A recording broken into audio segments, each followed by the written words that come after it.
Belajar yang baru itu penting. Apa yang mesti Anda belajar lagi? Future skill. Bayangkan, umur 30 tahun aja motong video nggak bisa begitu.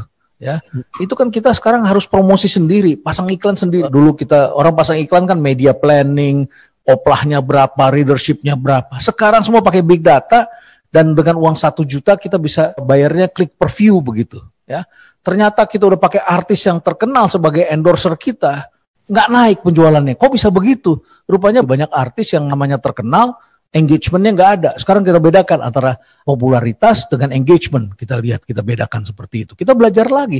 Uang sudah keluar. Jadi menurut saya, a lot of things kita jatuh bangun ini. Belajar tentang hal-hal baru. Ya, resepnya ada 3. Satu adalah harus punya komitmen. Kalau punya komitmen, kita akan mulai pasti.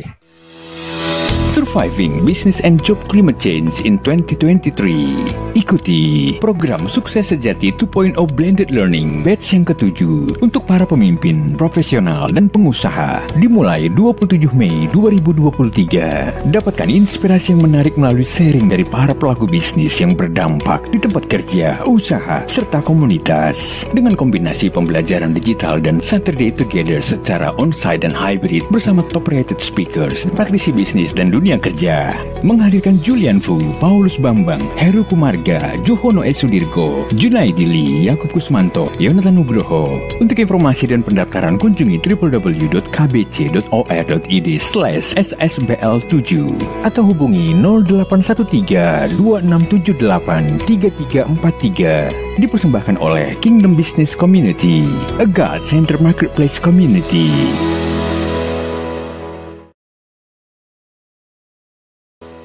Pandemi COVID-19 saya kira satu peristiwa besar yang memang terjadi beberapa tahun sekali. Tapi COVID-19 ini unprecedented. Jadi tidak pernah ada presiden sebelumnya. Sehingga kita tidak mempunyai reference-nya. Kira-kira kita harus apa yang kita lakukan. Nah, maka itu ketika 1 minggu setelah PSBB, langsung saya redeploy SDM saya. Kenapa? Karena pendapatan kita akan nol. Perusahaan ini pendapatannya nol. Namun demikian, begitu 1 minggu itu saya redeploy dan saya kemudian mengambil tindakan-tindakan dan saya mendirikan 6 buah perusahaan sekaligus. Dan 6 perusahaan itu kami ambil keluar dari bisnis inti yang selama ini kami yakini. Karena tidak mungkin dilakukan dengan cara yang sama. Kenapa begitu? Karena memang tidak akan sama lagi dengan sebelumnya. Ya, jadi kita harus mencari dan mengeksplorasi opportunities ini. Ada di mana? Warren Buffett mengatakan, ya, kita semua di era seperti ini semuanya bicaranya berada di dalam uncertain time, uncertainties. Semuanya bicara uncertainties. Padahal dia bilang katanya, all time is uncertain. Jadi siapa bilang kali ini kita berada di era uncertainty? All time is uncertain, dia bilang. Ya, jadi dia bilang it was uncertain back in 2007. Ketika kemudian terjadi subprime mortgage crisis pada waktu itu ya. Kemudian juga ketika terjadi 9/11 itu juga uncertain. Dan sebelum-sebelumnya termasuk hari ini kita juga eksplorasi lagi situasi yang disebut dengan uncertain. Gimana kita melihat dunia ini? Menurut hemat saya kita selalu memiliki 3 zona waktu. Biasanya kita asik mengelola, kalau kita belajar manajemen, kita mengelola perusahaan kita mengelola organisasi pemerintahan kita, apapun juga, itu acuan kita adalah hari ini, the present. Yang kita kelola apa? Kita hanya bandingkan antara budget dengan actualnya. Seperti apa? Biasanya kita mengelola, biasanya mengacu kepada kondisi hari ini. Ya. Jangan lupa, kita semua berhadapan dengan mereka yang mengeksplor masa depan. Dan kita yang terlalu asik mengelola hari ini, ya, itu biasanya menjadi unable to create the future. Unable to invent the future. Tidak mampu menciptakan masa depan baru. Padahal pelaku-pelaku disrupsi itu sudah menciptakan sesuatu yang baru. Apalagi ada pandemi. Langsung mereka menunggangi gelombang dan menemukan hal-hal baru. Dan pasti akan diciptakan produk-produk yang lebih baru lagi. Dan jangan berpikir startup itu berakhir. Akan muncul banyak sekali startup yang masuknya adalah ke bioteknologi. Karena itu masa depan baru juga ada di sana. Ya. Di lain pihak, ada hari ini, ada masa depan. Di lain pihak, apa yang kita kerjakan hari ini, itu dibentuk dari pemahaman kita di masa lalu.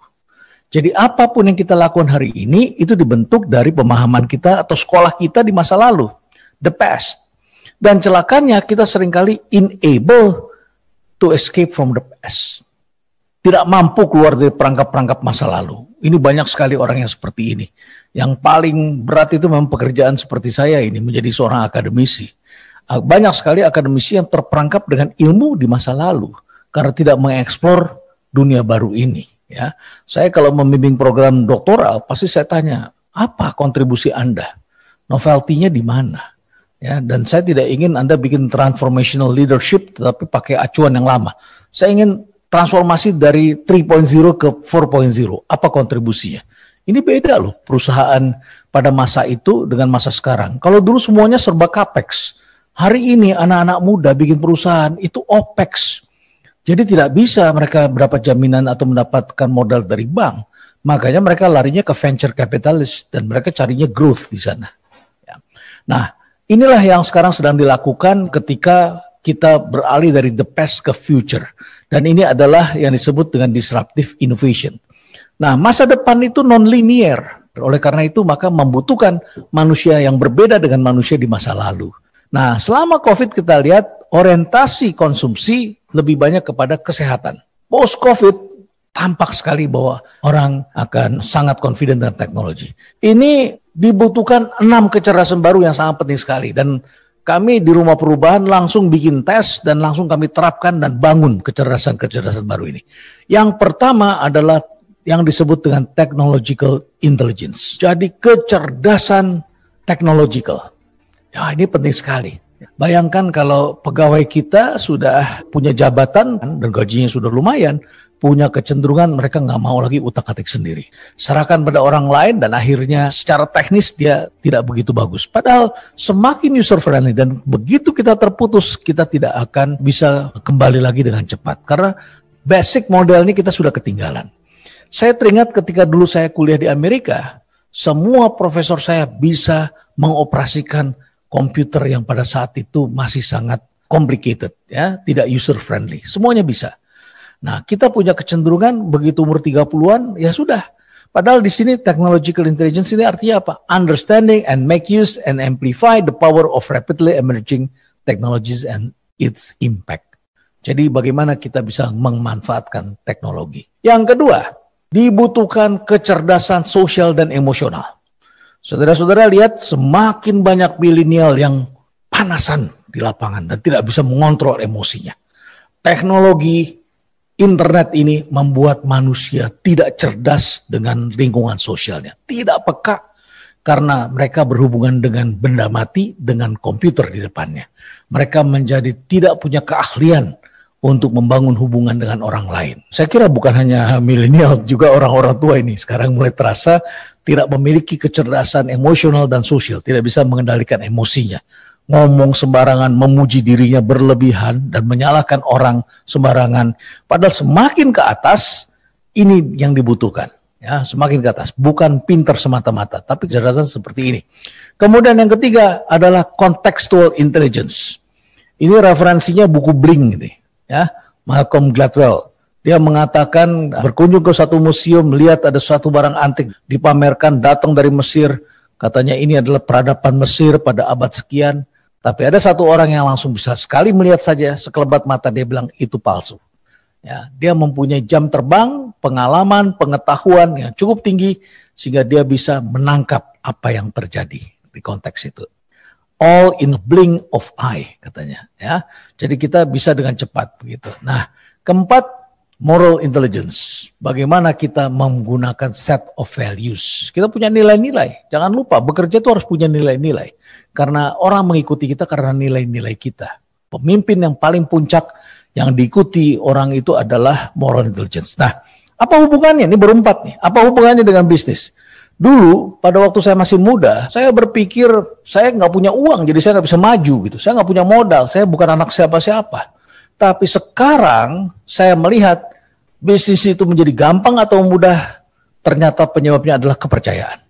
Kita bisa mendirikan perusahaan dengan cepat dan bisa cepat dapat customer adalah karena kepercayaan. Jadi modalnya itu adalah kepercayaan, integritas.